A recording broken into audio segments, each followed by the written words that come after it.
Hi there, and welcome to another Orthohub story. Today, I've got my old friend and colleague from Barts Health Royal London, Martin Griffiths. Martin, welcome and thank you for coming in today. Great to be here. We work closely together. I'm going to have to read out your bio, I'm afraid, so you're just going to sit through this. Sit back in your seat, squirm your toes. Here we go. I'm going to have to read this out because otherwise I will totally mess it up. Here we go. Okay, so Martin Griffiths, consultant trauma and vascular surgeon, Barts Health, Royal London Hospital, trained at Barts Medical College, same as me. Developed the country's first integrated wall-based violence reduction service, which is spectacular success in reducing retaliation and violent reoffending against victims of injury. Clinical Director, Violence Reduction, NHS London. First National Clinical Director for Violence Reduction in NHS England. He co-chairs the Steering Group of Violence Reduction Unit in London, patron of St Giles Trust, ambassador to the Mary Seacole Trust and the Circulation Foundation, trustee of Charlton Athletics Community Trust, NHS hero, nominated by NHS staff as one of 36 prominent and inspirational black Londoners, and the finest of the last, the deputy, not lieutenant, lieutenant, the deputy lieutenant of Greater London. What the hell is a deputy lieutenant of Greater London? It sounds really cool. It is, and of all those things, I'm really envious of that last one. It's one that has How do I get to be that? You get invited. So, lieutenancy sits within England and Wales as a hangover from older times. Lieutenancy and Great London Lieutenancy, led by Sir Kenneth Leeser, we work as a body, a charitable body, to support the monarchy, to help extend those values within society and work in charitable aims, also supporting military ambitions, academic ambitions, and also supporting communities.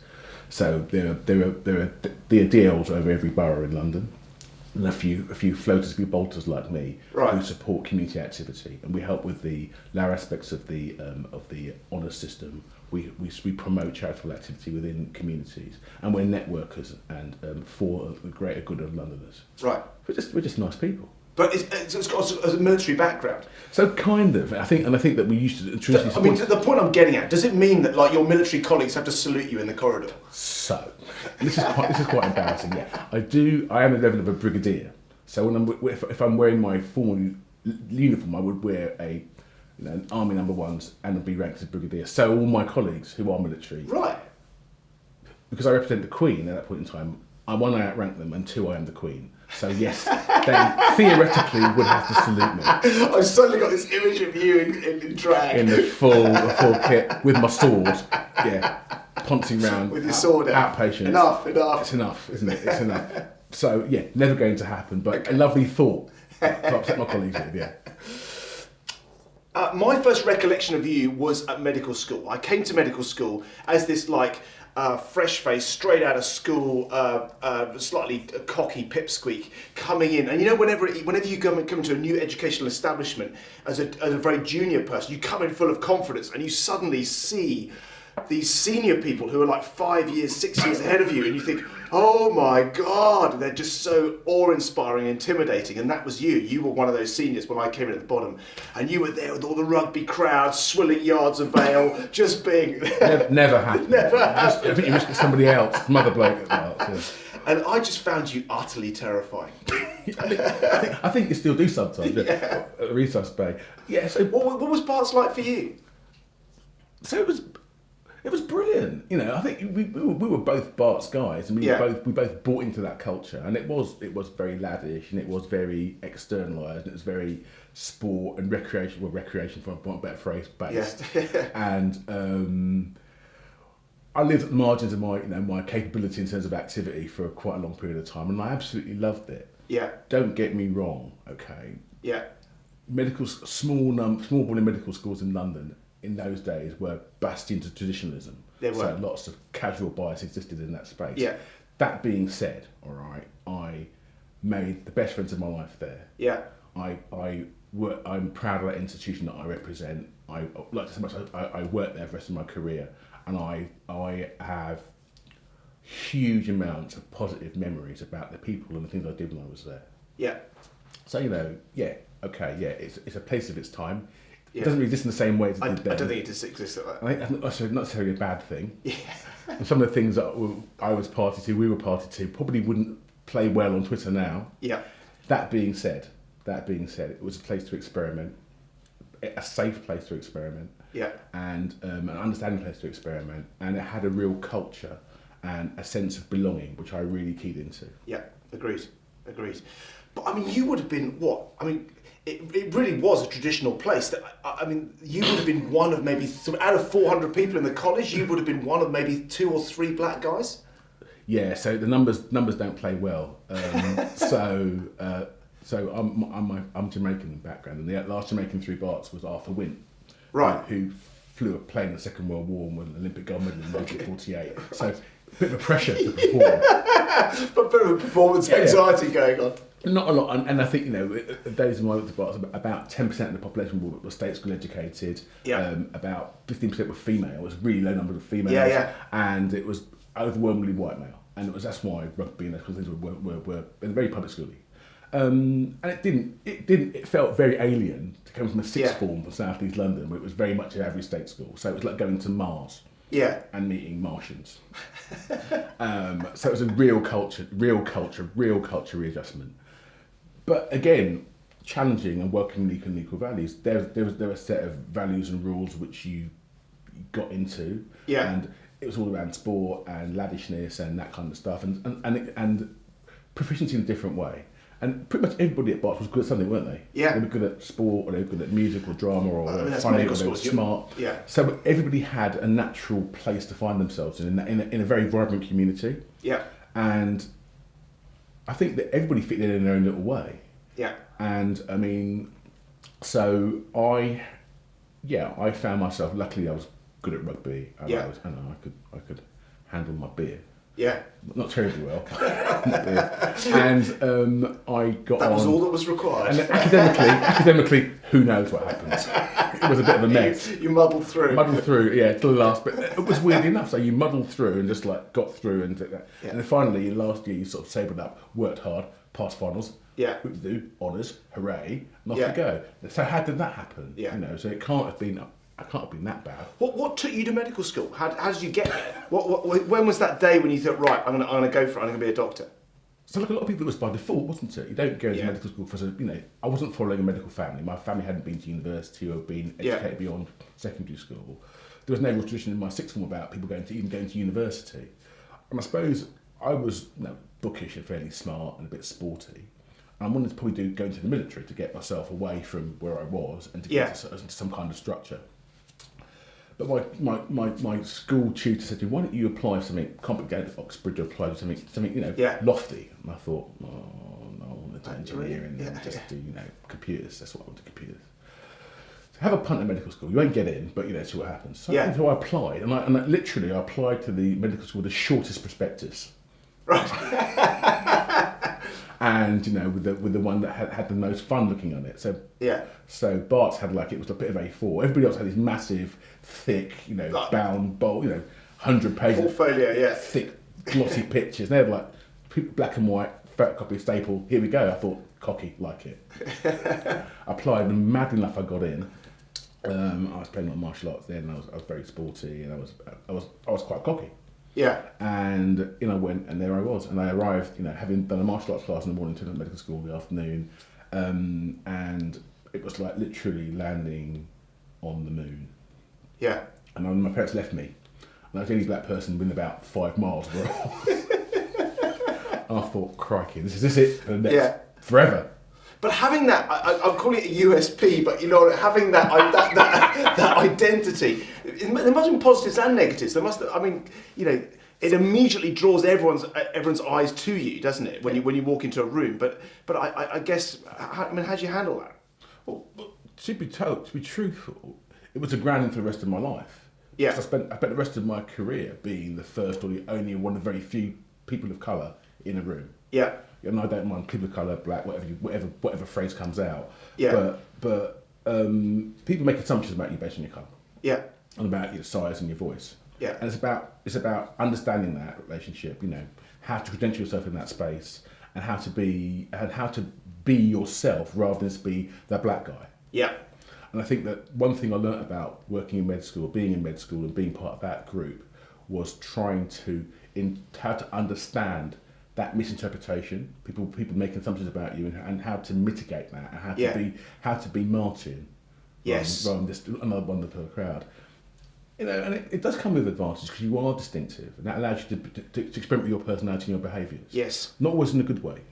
Tell us about the transition from that kind of carefree, happy, you know, medical student solidarity to the junior doctor phase. What was that like? It's like being drafted, isn't it? It is. You go from playing, you know, in a sandpit to day one on the wards.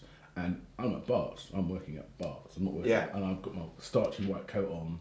I've done my induction. I turn up for the wards 4 hours late to do a pre-admission clinic, and the ward sister is kicking my backside. I don't know what I'm doing. I have no idea what I'm doing. Yeah, that's right. I've spent teaching at medical school, got BSc, graduated honours. I don't know my base from apex. I have no idea what I'm doing, and it's very obvious to everybody that I don't know what I'm doing. And it's a real transition. It's like you learn a huge amount in like 6 weeks. Yeah. Taught by nurses. Yeah. Books, not really. And you get shouted at by bosses. Yeah. Like, all the time. Yeah. It's an exercise in humility. And it's really attritional, and it's very hard, and you learn really, really fast. And because we had very little in the way of that transition training, how to be a doctor. Yeah. And how to balance your job. That's something they do better nowadays, isn't it? They're much better prepared when they come through, aren't they? Completely. Yeah. But even the human things like, you know, looking after yourself, going to work every day. Are you sure? Every day, on call, every night. Me again. You know, getting your bleep going like, oh, I've got a bleep, brilliant, and then like, I hate it. It rules my life. I'm 1 in 3 forever and ever and ever. Yeah. And they're going to go home, and then the social life revolves around work, and your work runs around work, and everything else runs around work. Yeah. And then you're learning these set skills which you have to drop in 6 months' time, and then you have to go into. Then you try to find out what you want to do yourself. I'm still trying to work out how to get to work in the morning.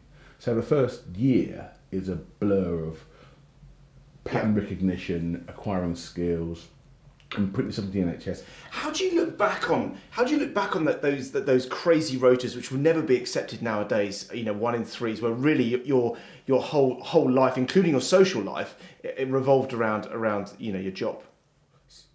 Again, it's difficult. You always rewrite history in a positive spin, don't you? You do. It's always about great nights out and looking after sick people and the camaraderie of it, and it being fun working with these great people. Yeah. You forget the dark days of being shattered. Yeah. And having not seen your friends or family for weeks and months on end, and missing holidays and social occasions, and not knowing what to do all the time, and being petrified. Yes. Not knowing what to do, and not having anybody to ask. Yeah. And I think that for me, you know, it was really caustic, really hard, very challenging, and not always pleasant in retrospect. Yes. However, like-minded people, shared values, you know, all working hard, you know, and that consistency of effort, all being in it together, and supporting each other, laughing together, crying together, you know, socialising together. It made it bearable, and I think bearable, and in some parts enjoyable.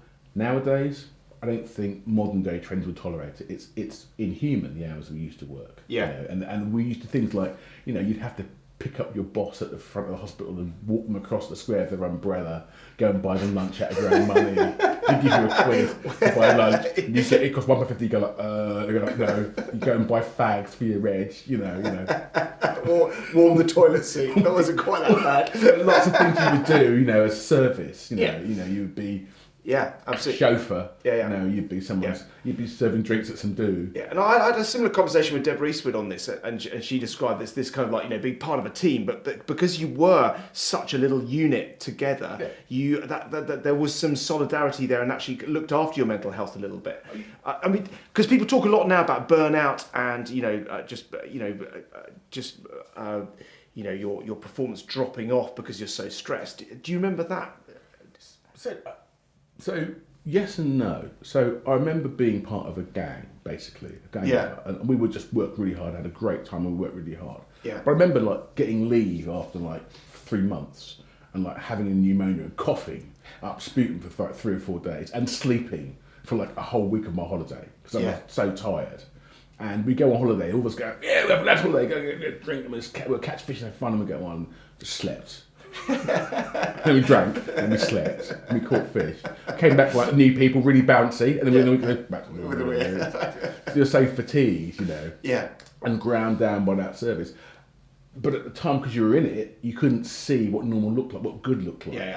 So it wasn't until you had time away or you changed jobs or had a softer job, you know, that you realised where you were. You moved from one hospital to another, that you saw what good and bad looked like. You saw different specialties. But at the time, because you were so bound to that group, and that group's identity was your identity. You know, that allowed you to be protected from that, and it's very important about that group identity, that group culture that protects you from that burnout. Because you do care about looking after each other. Tell me about surgical training, because at medical school you are relatively protected, and as a junior doctor, because you're just part of the machinery. But then as you get more senior as a junior surgeon, you are increasingly at the mercy of the training system, aren't you? How was that for you? So I had a bit of a mixed bag. So I went into it, you know, publications, prizes, and having been a Barts race, having been a Barts boy, backed by a strong backer, interviewed for rotation, did well, did my exams, got through them eventually. But surgical training was attritional, and it was an apprenticeship model, okay, which and that relationship depended between you and your boss. If your boss got on and you got on, you're on the same page, brilliant. You've got cases, you've got stuff, you got it really well, you got a lot out of it. If you didn't click or you didn't fit, it was very, very hard. And did that happen? I think I had both experiences. I had bosses who didn't get me, I didn't get them, we didn't get each other, and it was deeply uncomfortable and deeply unpleasant, and I didn't progress. I could see other colleagues getting a lot more of it, and I felt, hang on, this is why is this happening? Is this about me? Is it about him? It's actually about us. Not meshing. And because it wasn't transparent, it wasn't equitable, it wasn't objective. You're at the mercy of personality. I remember several educational meetings with a panel which were very pointed and spoke very much about my competence and abilities, which I thought were unfounded. And, you know, but actually looking back on it, if you look at the raw data, there was absolute resonance in the comments to what was being said, but it felt very personal. It felt very different, and it felt like there was more than.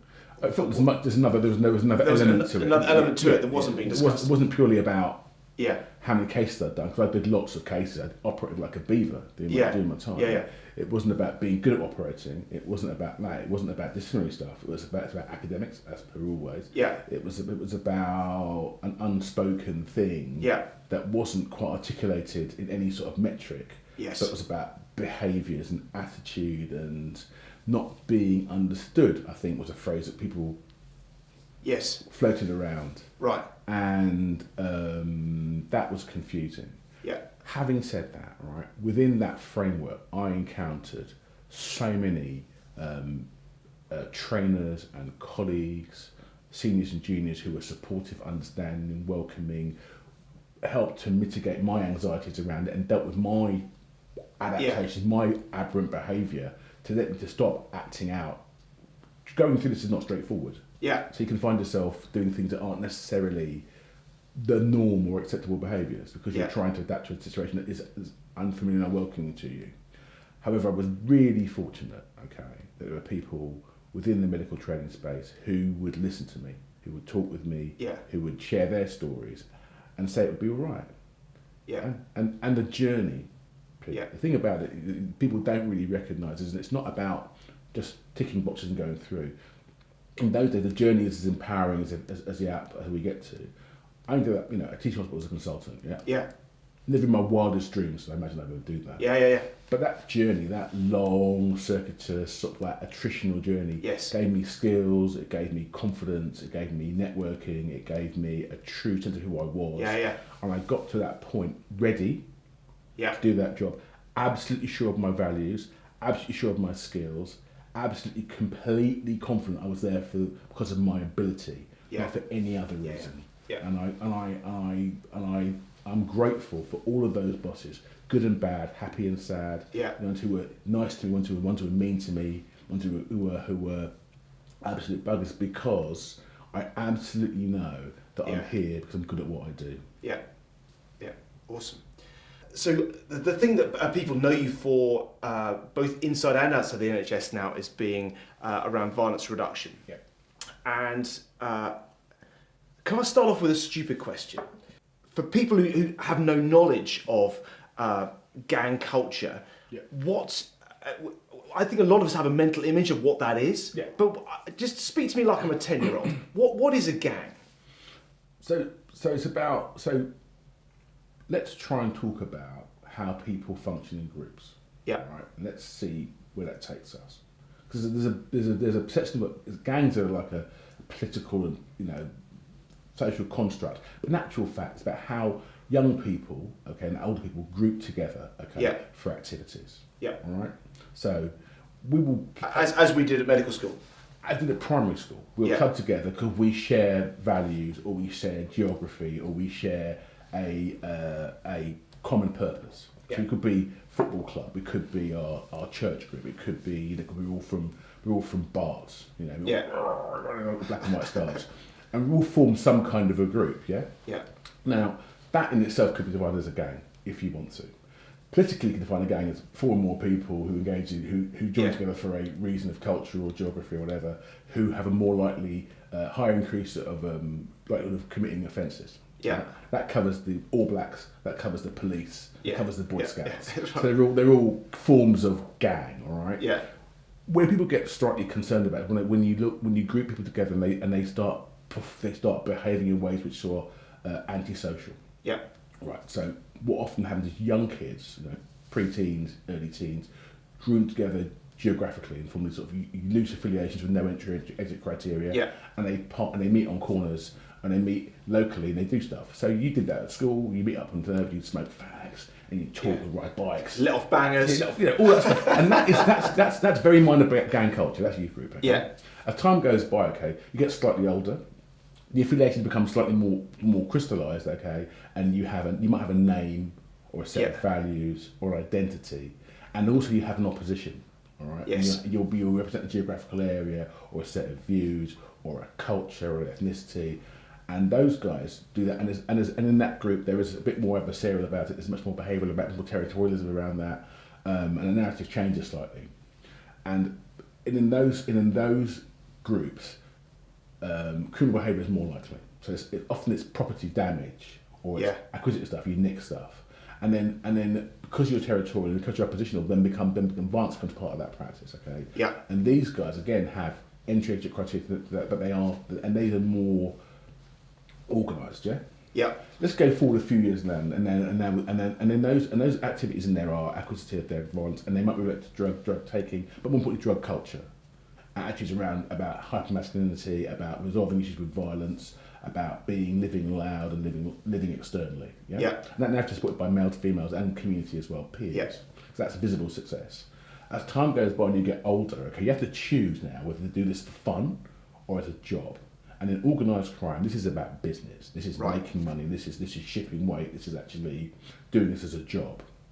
And that's about working. That's about being available 24/7 with your pager to make and sell drugs. That's about being part of a fixed affiliation, exit criteria, work to do. You're now a branch manager. This is proper organised business. And then violence is there for a purpose, not just as an output of interaction. Yeah. And that organised crime, that very small group, are much more violent, much more selective, and much more definable. So most young people we see in our environments may well be nominally gang affiliated. They're part of a social group. If you ask them, only about 5% of knife violence is actually gang related. Most of it's young boys arsing about over nothing, and they joust and they rut and they fight over the same thing we would fight over. Over money, over partners, over status, over being significant. Yeah. And any individual who relates to that interaction is a potential target. And because the language, the vocabulary we use to express our emotions in that group is limited, it's either words or it's action. Yeah. People will resolve conflict by hitting or hurting each other. Yeah. And that's accepted and more importantly expected. Yes. In that kind of community. And that happens all over the place. When you play rugby back in the day, all right, someone wronged you, it was perfect to punch them on the pitch and deal with it then. Yes. And after we drink beer and dance. Yeah. That was fun. It was. And Call it dancing. The referee would say, fair play, dealt with on the pitch, happy days, yeah? Yeah. No problem. But that was physical violence being meted out and... Yes. And it seemed perfectly okay at the time. Perfectly normal, because we're all nice posh boys playing rugby in our hoop shirts. You know, that's fine. Same thing happened in the council estate, okay, at 3 in the morning, that's a crime. Yeah. Okay. 19-year-old Oxford undergraduate smoked some dope, okay? That's fine. That's experimenting. Same female in the council estate, she's a criminal, potential bad mother. Yeah. It's all contextual, okay? Yeah. So we have to think about how we view individuals around their status, their privilege, and their circumstances. Yeah. And we are very judgmental as a community, as a society. And I think that we like to box people up and say that youth groups are good, gangs are bad. Right? Yeah. And if a group of bad Boy Scouts throw stones and break a window on a Scoutmaster's hut, that's just boisterousness. A group of young kids in hoodies throw stones at the same building and break a window. They are gang violent. That's where the problem is. They've got to be tasered, man. They've got to be put away. Yeah. They're a problem. So you've got to, and I think that when we talk about gang and gang culture, we have to understand what our society is saying about young people, how we fear young people, how we don't. Well, this is it, isn't it? This is what it is the fear of these people. Yeah. And the phrase is always these people. It's always these people and they. It's never about us. Yeah. Because these are our children. These are our peers who we care about. And if you live, and if your young ones go out partying and they get into idiocy, you care about them. Right. So if they, hate your motor, and if they go in the car and they wrap it around a tree, steal your credit card or whatever. That, he's just living his life like he did at medical school. That's right. Living his life. All right, fair enough. Some strange kid from an estate down the road does that, and that's something that's a criminal offence. Yeah. You've got to understand what we're interpreting, what we're misinterpreting here. Yeah. So I absolutely know, and I absolutely recognise that as an individual in society, you want people to be safe and happy, and you worry about. We've now been trained by the media to be scared of young children, particularly young children in hoodies on corners, because they're the devil. Yeah. Okay, in fact, they're more scared than you are. That's right. Yeah. It's irrelevant. A 14-year-old child is going to be petrified of a big man like you walking down the road at them. But actually, because you think they're all knife-wielding drug addicts, you're going to be petrified of crossing the road about them. What are you doing, kids? It's like, hi Pete, you right? Yeah. That's local kids. Yeah. And I think that where we've lost ourselves as a society, we've become very pejorative. Yeah. And very stigmatising of individuals. We don't invest in youth, don't try to understand youth. We never listen to what people have to say anymore. They have to behave a certain way, or they are a danger or a liability. And I think that's where we have an issue. So where does the knife crime side of things come from? Where is that embedded? So knife crime again is an output about that's about offences. I know nothing about crime. I know about people. I know about violence. But I recognise that in lots of societies, including this one, resolving conflict with violence is part and parcel of that. Yeah. And legislation, access to weapons defines how you perform. Yeah. Yeah. So if you've got a situation whereby you have, back in the day, how many times we get into fisticuffs, in and out of school, in and out of school, in and out of med school. I remember more than one punch-up I was witness to, obviously wasn't part of because I was a good boy. Yeah. Those things happen. But when you weaponise people, you use knives. Yeah. And if that is part of how a culture or society deals with issues, that's how it plays out. Bear in mind, in lots of part of our society, people don't trust law enforcement or social services or any form of authority to resolve issues around criminality or behaviour. Right. Just explain that. So in Midsummer, all right? Yeah. Someone commits a crime, the police turn up, they investigate it, they find the culprit, and they go away for a long time. Everybody's happy, and we're back in the same place. All right? Bad guy went to jail. Yeah, bad goes to jail. Bad goes to jail. Bad goes reform, comes back, disappears. Yeah. Yeah. Roll credits. In the real world, what happens? Bad things happen. Everybody gets stigmatised. Nothing gets investigated properly, and your experience of that is negative. Your parents and peers tell you that authority won't support you. Your life experience tells you that authority won't support you.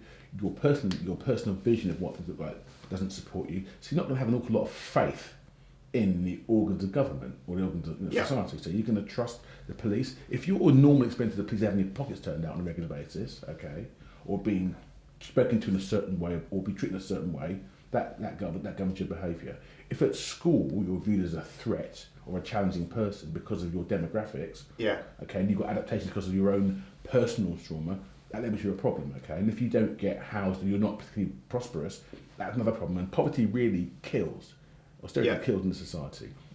So, you've got individuals, okay, who live in difficult circumstances, okay, and may well have lots of adverse childhood experiences, may well have experiences of poverty or lack of resource or exposure to aberrant behaviour, be it to alcohol or drugs. It's not surprising, okay, your behaviours are different. Not having you're perceived differently and treated differently. And it's not surprising you will have a different view on what policing means. Therefore, it's not surprising you will choose to resolve issues yourself or via means you can see to be effective. I am not for a second excusing violence. I'm not for position saying that's the right thing to do. But I understand why. I don't support why, but I understand why people are violent towards their children, violent towards their peers, violent towards their partners, violent towards themselves, and untrusting of all forms of authority. I don't condone any of it, but I recognise why it happened and how it transpires and how it plays out in society. And I know that we, as the people of privilege, should choose to try and understand that and mitigate the causes of it, which is why I'm so interested in preventing violence. Because I'm sick of treating it. Sure, but I guess we will come to this a bit later about, how do you get inside that? If the police and authority are not trusted, they're not part of the solution. Where is the solution? So the interesting thing about that is that society has its own solutions. The communities know what it wants and needs. They're just never heard. Right. So how do you exert leverage as a community-based individual when you've got no access to the organs of government? If you're not, your council won't listen to you, the government won't listen to you, the police won't listen to you, the schools won't listen to you. So how do you get anything resolved? You've got no access to resources and you can't get your message out. And that's how the community leaders feel. And that's how everybody feels. If you worry about your bins, okay, they're not getting resolved, you send a strongly worded email, and then nothing happens, and off you go. And you're not talking out yourself, then you become a local councillor, and off you go, because you feel community activity is important. So I think that the access to that conversation is really important. So what I did a lot of is listening. I come from a community very much like the ones we describe it, where violence is very, very much seen, and I recognise the challenges around being heard and having a valid voice in the spaces of authority. Even being listened to as a human being is challenging. So and if you don't have the diction or the language skills, right, to explain your position, that becomes problematic. Let alone the data. All right. And if your behaviour is seen as being challenging because you represent a kind of a group, you've really lost that before you got into the room. So we need to reframe that conversation and actually ask communities what they're about and what they're fearful of. Because I don't believe, all right, there are any parents in Tower Hamlets or WeWork, okay, who want their children to be out on corners banging. Right, selling drugs, dealing drugs, taking drugs, being violent to themselves or their partners or their friends, and being out late at night. They want them to have happy, safe lives, okay? However, getting that voice from the parents to articulate it to a louder place is very, very difficult. Because the organs of authority don't actually necessarily listen to those people. And I think that what we need to do is get back into that. And I did a lot of listening, a lot of asking stupid questions. I don't get this, what's that about? Why are you doing that? Why are you not doing that? I guess one of the perceptions that I maybe have had in my when thinking about these things is that young kids who otherwise were maybe they grew up in relative poverty, but nonetheless they were, let's call them good kids with solid parenting, but they were seduced into criminality and gang culture, etc. Is that it must be more complex than that. I think on some level, some people are seduced in that situation. But I think it's a pragmatic choice. And what are your options? Yeah. Okay. If you live in a place with 8% unemployment, okay, and no visible mentorship, where do you go for your mentorship? Where do you get for your reinforcement? Where do you find your local evidence of good? What's success look like in that visible place, and what's acceptable in that community? Yeah. So if you live in a Welsh community back in the 80s, everybody valued education and training, all the kids go to school and they want to go to uni, yeah, and they want to play sport. Grew up where I grew up, okay, education was always a non-starter because no one got into school. No one went to university because no one really, that was never an achievable goal. No one had a proper job. They worked in service, okay, and all these fantasies about working. You know, either you were good at sport or the arts, or you didn't work. So where were your actual options? So visible change, okay, wasn't there. Tangible change wasn't there. So where do you take your inspiration from? And I think that one of the things that it's hard to understand is that the lack of opportunity of visible success guides your expectations. If a parent says to you, okay, when you walk in to see their child who's been stabbed, and they say to you, the first thing they say to you, he's not in the gang and he hasn't been to prison, okay? Yeah. That sets that parent's level of expectation for that child. So my win for my boy, girl, child is not to be a criminal, okay, and not to be in a gang, and that's the win. Yeah. And that can't be right. Yeah, that absolutely. Can't be right. Yeah, if that's the baseline. If you say, well, Tarquin isn't playing the over very well this lesson, I think grade 6, that makes sense. But I think everybody, okay, lives their own traumas, and I've met lots of people at medical school who had their own horrific backstories, even with privilege and finance, absolutely, who were damaged by their childhoods, and that played out in the habitual ways about alcohol and aberrant behaviour and maladaptation. It isn't related to. But poverty and lack of resources is a real killer in terms of aspiration. Yeah. So, talk me through this. The idea of preventing reoffence. Yeah. So you have a kid who comes in who's been stabbed. What's the natural outcome of that? If you do nothing, you patch them up, you save their life, and they now leave hospital. What happens now? Okay, so we've got to look at this not from our perspective. We are saving lives. We're all great. Big hat Steve runs in, no nonsense. Okay, kid comes in, gets stabbed, gets better, goes home. Yeah. All the stuff you've done is irrelevant. That's nothing. Okay, and then you get the shout up, fix up, get on with your life, move on. Nonsense. Yeah. I've got issues to handle. I'm vulnerable. Okay, something's happened to me. I need to deal with this. Yeah. Right? I can't go anywhere else with it. Okay. No one's going to sort it. I need to handle this and handle myself. I'm still vulnerable. This happened for a reason. But you would have been, as that kid, you would have been visited by the police. They would have come and seen you in hospital, and they would have said, so who did this? What happened? Tell us what happened. We'll sort this out for you. What would you say? What do you think when your car gets keyed outside your house or at work? What happens with it? You get a little chip and it's you go like, So your expectation of things happening, they nick something of you. It's not going to happen, and that's not because the police don't care. Or they're not trustworthy, or they're not. It's because it's a resource issue. Okay, I think that the lack of faith in authority, in individuals and communities like that, leads them to believe that things can't be resolved. Okay, and because the narrative, the understanding around how men behave in that environment, in that community, is that I would handle my own business. Yeah, and I'll be egged on by my colleagues and peers, and that'll be expected of me by my people who are in that group. I've got to handle my own business. It's going to happen, and it's part of an ongoing narrative. Yeah. People aren't normally sad over big drug deals. Not Avon Barts. It's nonsense. It's I know you. This to that. To my trainers. Yeah. Something. It's minor stuff, but it has to be resolved. Yes. In a manner befitting that culture. All right. Yeah. So it's not unusual, but people look at that. And having escalated to this point, the next thing down the road has to be that level or higher. It's on. Yeah. So that's done. Now, what we can do is ask that young person why. What this is not what you're experiencing is not normal, all right? Yeah. So, and this is not something that's mitigated by me. I'm a middle-aged, middle-class old man. That's no good. I can't have profession there, but we've got practitioners who sit in our place, case managers, who offer practical help, and they ask these young people and their families what happened. So these practitioners, describe these guys. So Our caseworkers at Royal London, we started work with St Giles Trust, which is a brilliant charity that work with young people, ex-offenders, etc., to try and understand their self-awareness and their values.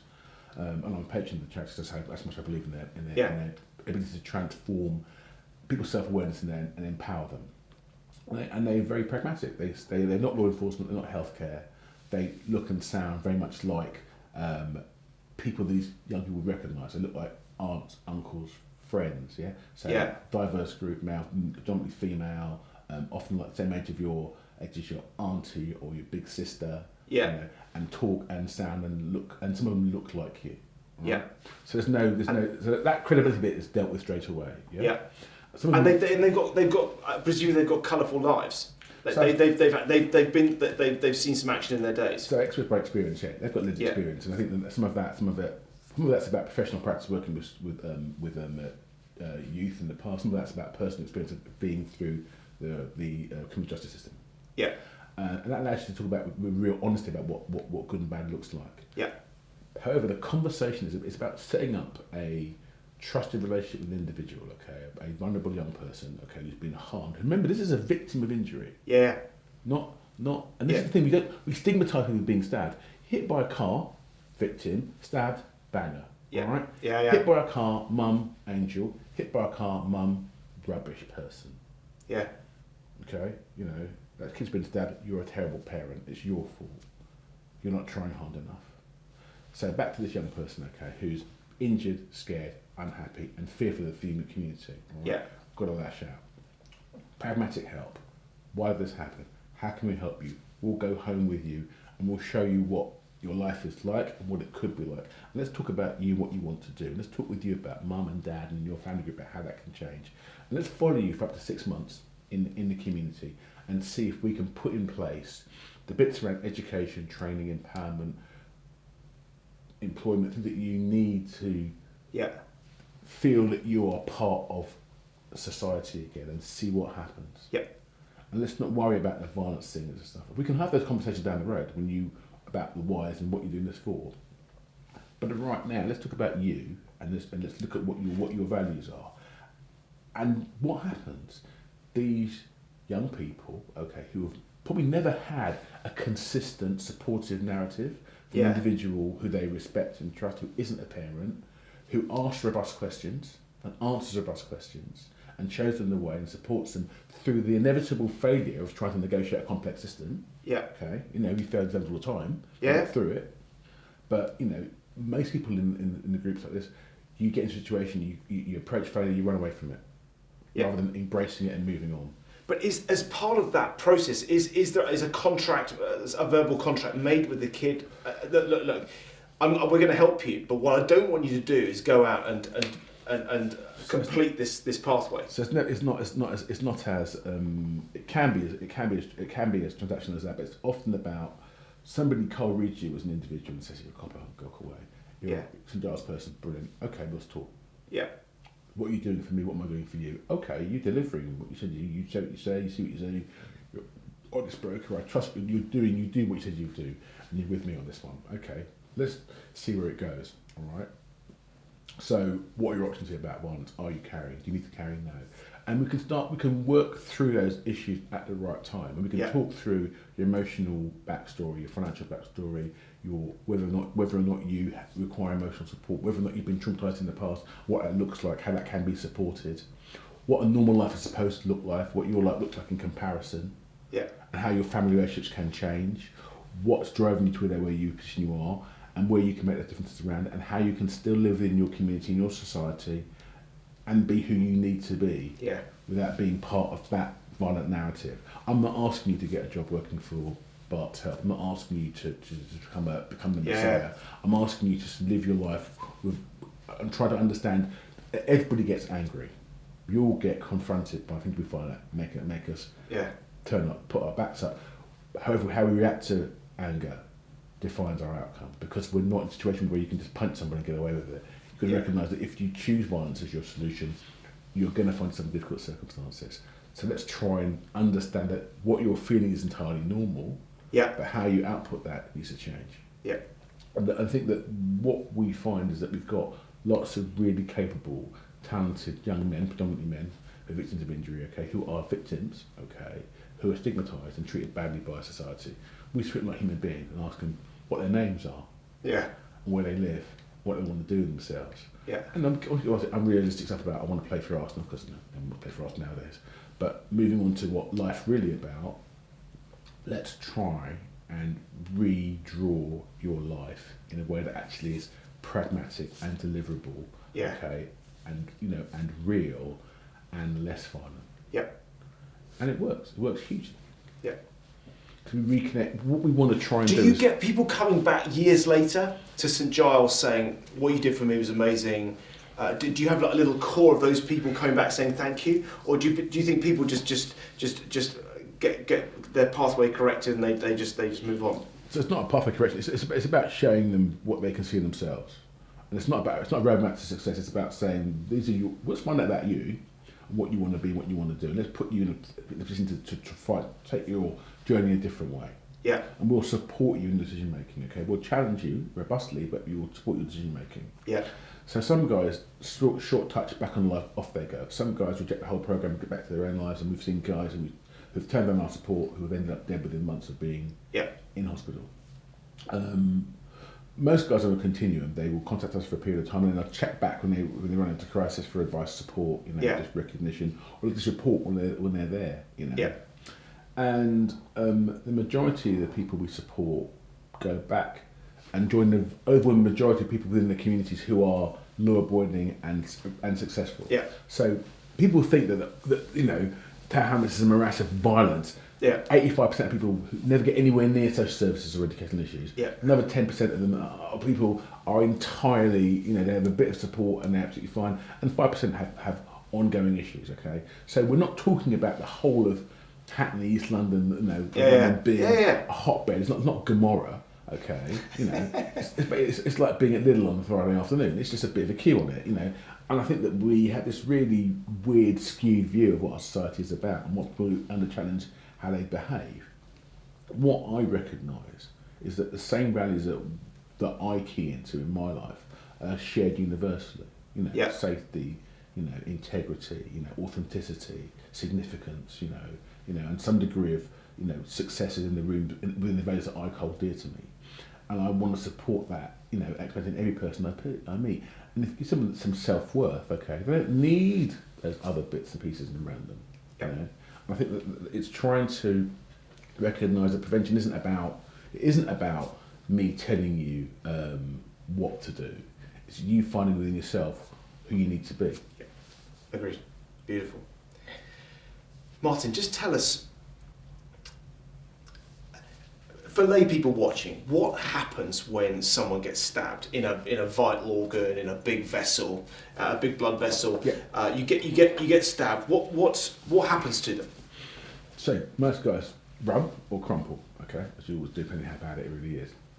So what defines your responses depends really on whether or not you're compromising your airway. If you can't breathe, you die pretty quickly. Okay? Yeah. And if it compromises your breathing, you get blood in your chest or absolutely. Yeah. Pretty quickly. And then how much blood you've lost. Okay. So when you've lost a small amount of blood and it's visible, okay, you're pretty much normal and you'll celebrate. And a young body is incredible. Okay.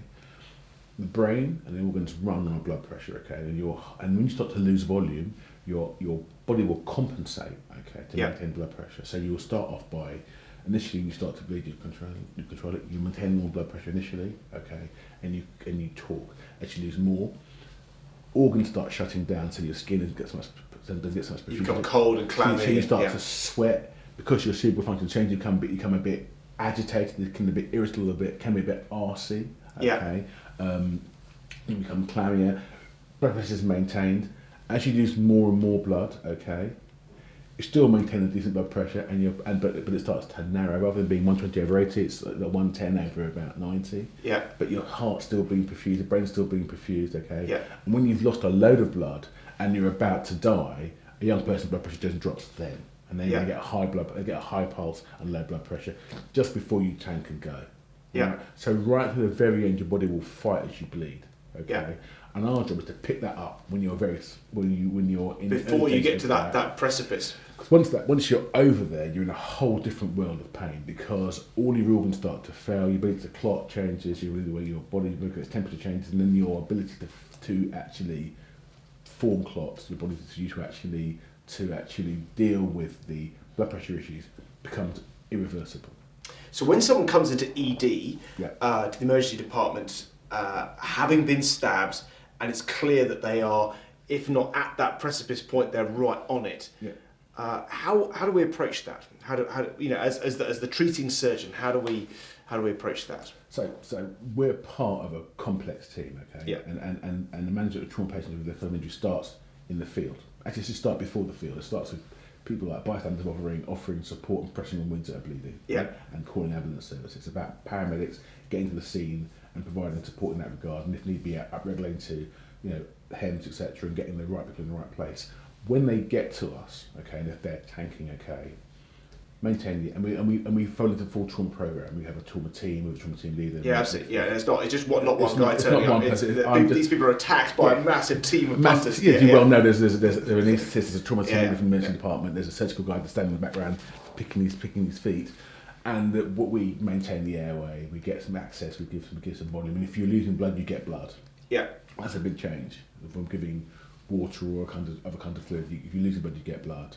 Okay, and we'll assess the areas of concern that are going to kill you first. Is your airway patent? Are you breathing with a chest issue?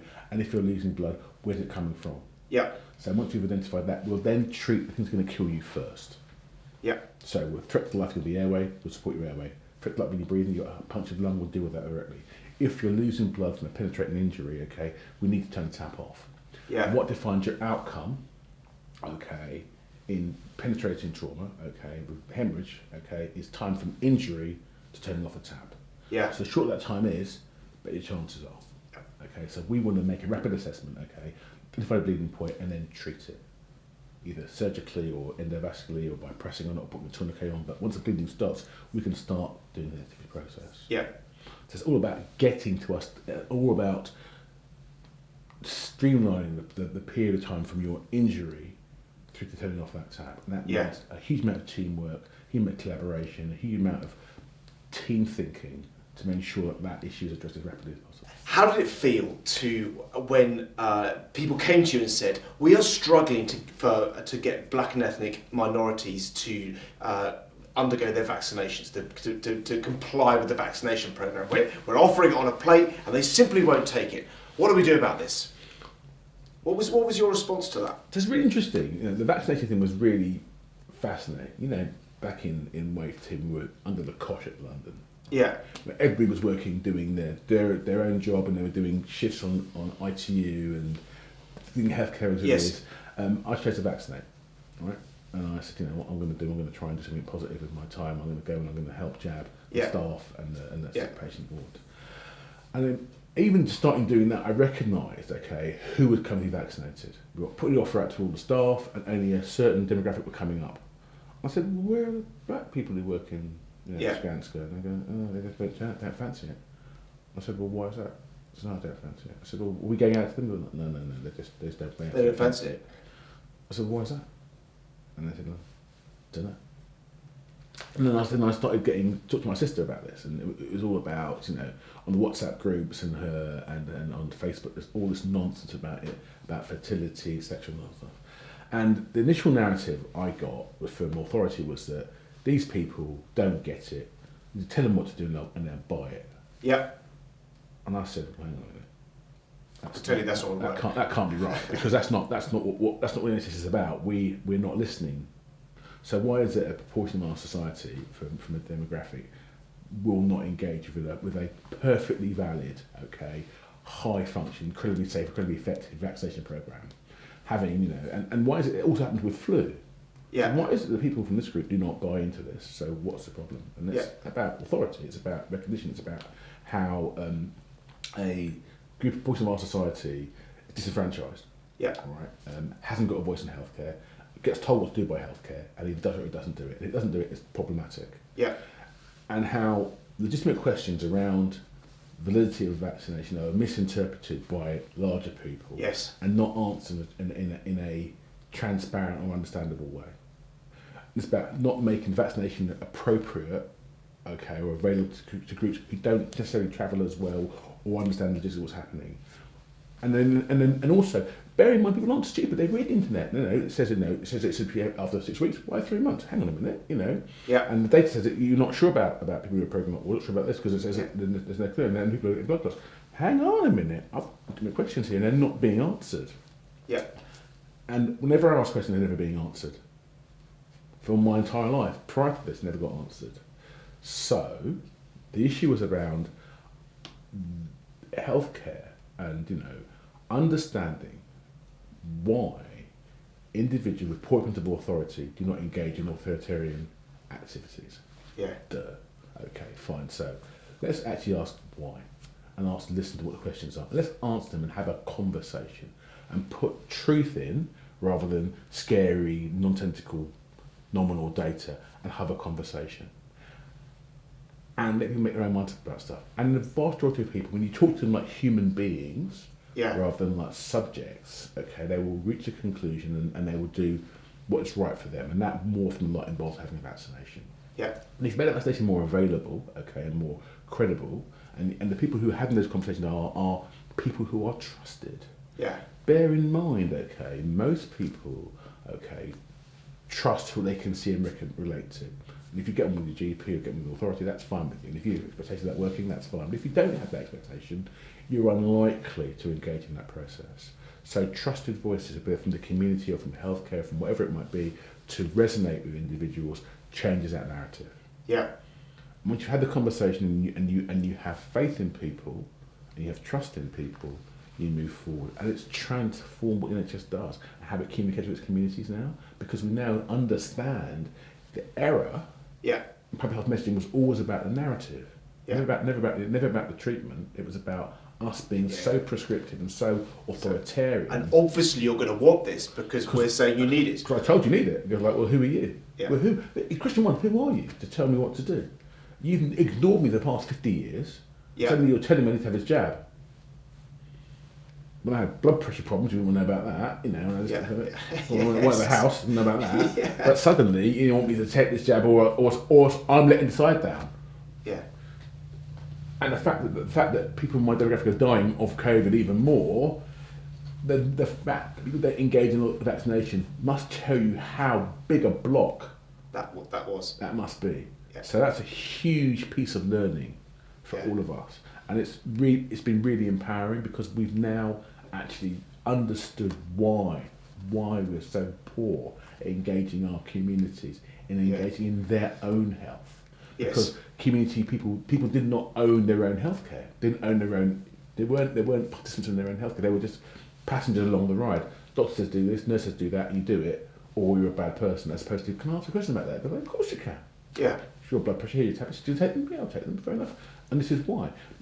When we change the narrative, okay, and engage with people on a human level, and support robust decision making, offer advocacy and support rather than being prescriptive, and it's very prescriptive. Yeah. Okay.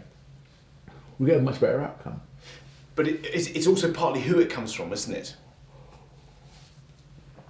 Yes, and the term it's about trusted relationships. Okay? Right. And I think that human nature being what it is, people like to relate to who they communicate with, be that culturally or be that whatever connector that you share with somebody. That commonality is really important. Yeah. And I think that it is important for people of colour to speak with people of colour about things that they recognise. And I've been in the trenches. I've treated COVID patients. I've had COVID myself. I've vaccinated against COVID. What was it like?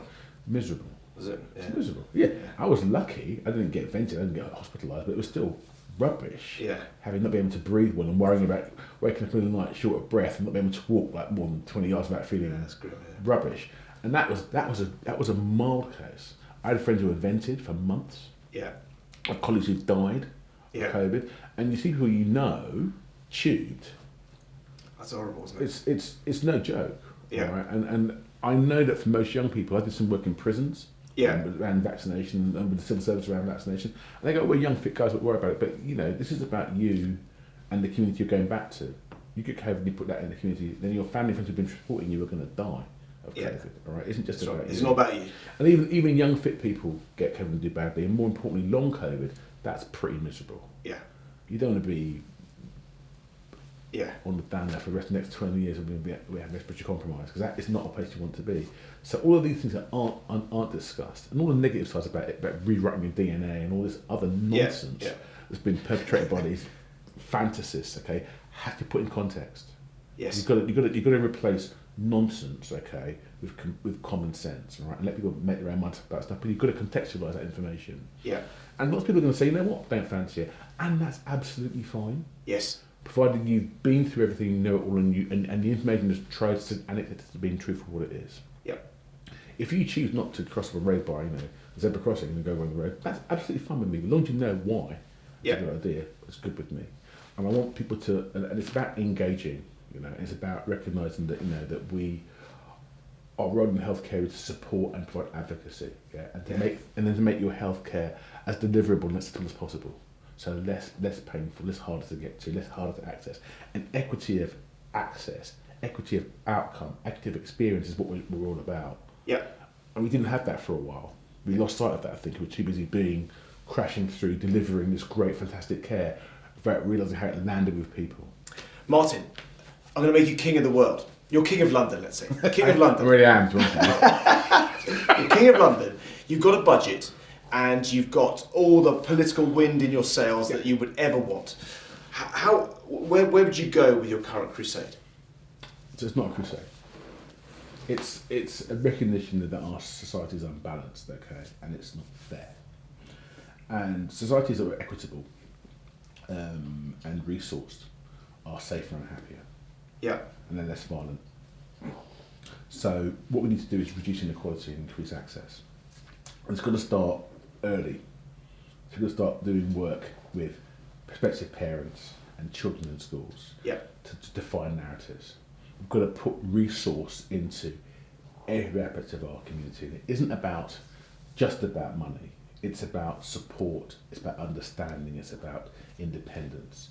So I would invest a lot to reduce poverty in poorer areas and increase equity and access, and to make education different. I would change the focus of education about defined outputs of academia and more about the societal benefit of being part of a community and foster that community spirit. I would want people to want to live and work in their communities and deliver on their potential based on their merit and talent rather than where they were born or demographics. Yep. Everybody wants that. Yeah. Right?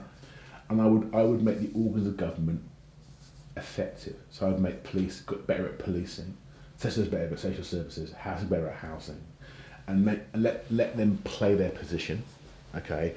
However, have a shared narrative of what we do. So multi-agency working, and get rid of those narratives around it. My view is the only way to view things. It's a really disruptive way that we assume things about ourselves. Yeah. So I would put in place a conscious change in narrative around that. Yeah. Understand that people deserve to have their own autonomy, support them in that respect, make sure education, health, social care was robust and well funded. Yes. Make sure our police were strongly supported, okay, and that they were effective in what they needed to do. Yeah. And restore faith in the organs of government. Make sure that our politicians, be their local government, were transparent, held to account, and proficient, not competent, proficient, okay? Yeah. And set policy that works, not just for local areas or for our city or for our country, but be a bastion of equity, okay, and robustness internationally. That might work. What has the transition been like, moving from passionate campaigner at the grassroots, let's say, up to being maybe not a politician, but sitting at the politician's table? So now you have the response. Complaining doesn't help anymore because you're part of the solution rather than part of the angry mob complaining. I'm part of the problem now because I'm old and understand. I think when you move from being a campaigner to deliverer to a systems lead, you have to recognise bigger pictures. Yeah. And the passion doesn't change, but your leverage has to change because you can't just talk people into doing the right thing when you see it. You've got to recognise there's more than one view. people are principled, passionate, hardworking, but have different views to you. And the commonality is where you work in that commonality. Yeah. Right? And political ideology sits somewhere else, and that sprinkles on the ice cream rather than actual thing itself. So you have to use what you have, and you have to have information, you have to be knowledgeable, you have to have data. Because data defeats all nonsense arguments. Yeah, okay. All passion and so what? Very interesting. Yeah. Morals. That will all go in 3 years' time, but data says this, let's do this. Let's follow the numbers, okay? And let's be objective about numbers, and let's look at them together and see what that means. Yeah. Because politicians have to get re-elected, right? So yeah, there's a time-sensitive narrative around outputs, and there are measurables that are important in the political space, but they don't relate to me. Right? Yeah. If I'm talking about a 20-year program about getting kids who in the first iteration of the program will go up to adulthood, and then if we're lucky be less violent, be much happier, better cohesive, and have those outputs, we can label that as an advanced reduction program, but that's not going to sell in the school. But it may well sell if we say as improving SATs and decreasing exclusions. Okay. Yeah. If we talk about all programs that have long-term have early outputs that are useful. Okay, and framing those and finding the metrics that provide evidence of both things progressing is really useful. Right. So, as a civil servant, working in the political world, I have to understand and synthesise what policy looks like, and recognise we're putting in place healthcare, putting health in every conversation. Okay, putting prevention in every conversation, looking at a longer term view in every conversation. So we bake into the culture of organisations and government that the prevention is important and to be funded appropriately. Yeah. And the output of a good prevention programme can be measured early in the piece and show success.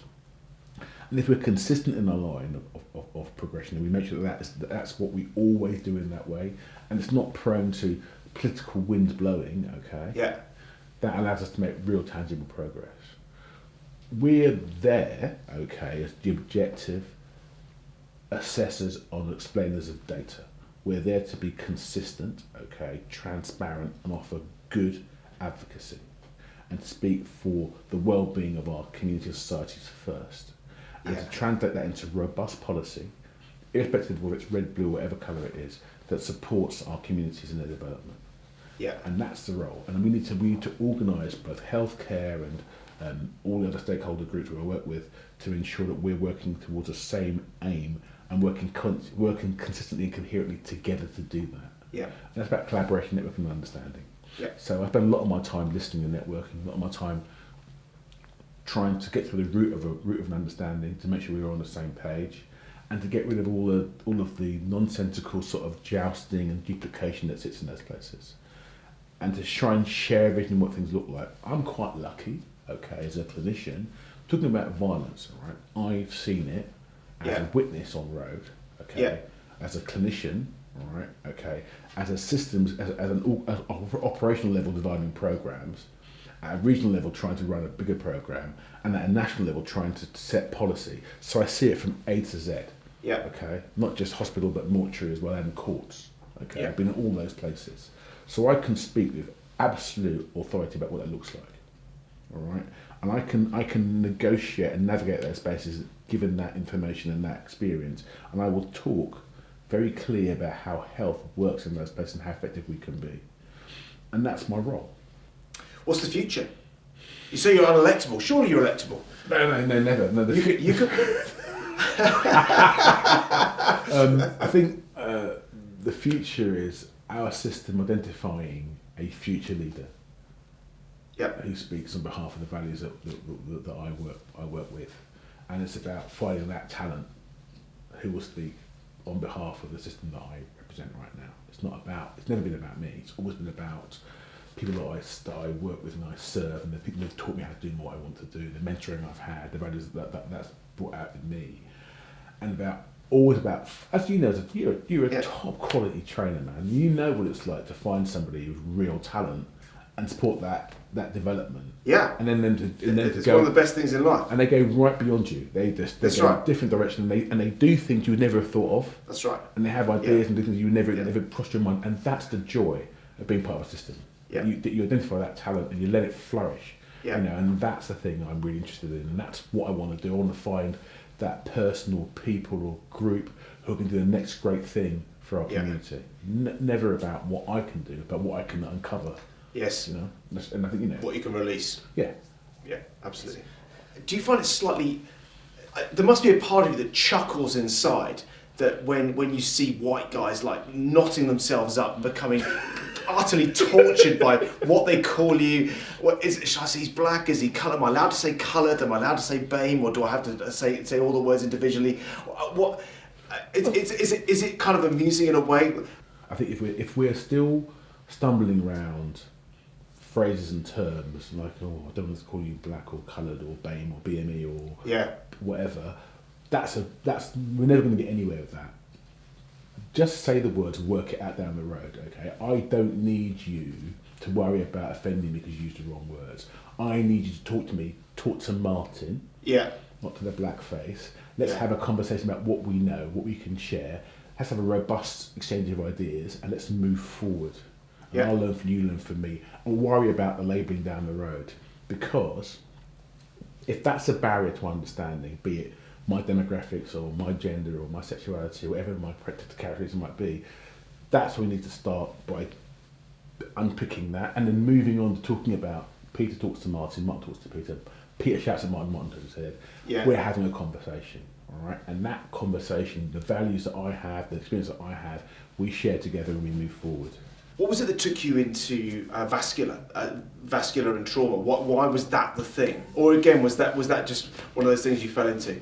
So, look, I got into vascular surgery because it was the hardest thing to do. It was simply the thing I found most technically challenging that I couldn't do. I had to learn to do properly because it was just fiddly and hard. Bowel surgery was easy. Chopstick surgery was easy. All that stuff was doable, but vascular, the little tiny suturoo. Oh man, yeah. Yeah, and if you don't get it right, it doesn't work. Either it's just blood everywhere or it doesn't work. So it's proper. And if you can do it, you can do it. If you can't, you can't. So I was drawn to something technical that you had to get right. Yeah.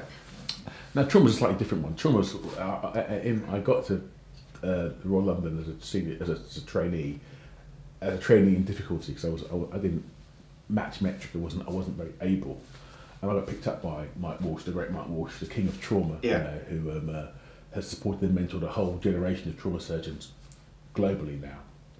And he was asked to go up and down as a potential one to boot off program, and he looked me up and down and said, like, you were right, you know, you just probably need to do a bit more work. And now I was seduced into his gang of trauma surgeons by his practice, his ethos, his values, what he stood for, and he was a master builder. He was one of the great trauma thinkers in the UK who identified the need for trauma centralisation, and more importantly, identified people who he would support their development and training of, because he knew that he was a master builder rather than a manager. Yeah. So he found those people, he trained them up, he put them in place to be successful, and lo and behold, the system came after him. Yeah. And here we are.